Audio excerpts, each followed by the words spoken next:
સુરતના ગોડાદરા પોલીસ મથક વિસ્તારમાં રામદેવ ટ્રેડર્સના કર્મચારીને માર મારી લાખોની લૂંટ કરનાર ટોળકીના મુખ્ય સહિત 3 લૂંટારુઓને ક્રાઇમ બ્રાન્ચે ઝડપી પાડ્યા હતા।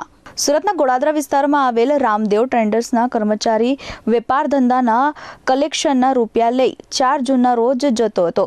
તે સમયે 3 અજાણ્યાઓએ તેને આંતરી મારામારી તેની પાસેથી રોકડ 8 લાખની લૂંટ કરી હતી।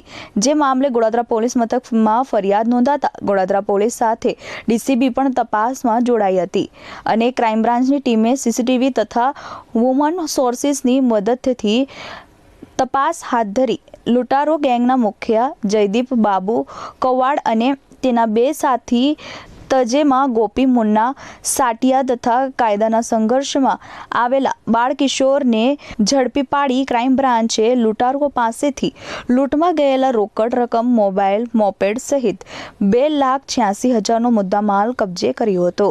Bureau report S24 news Surat.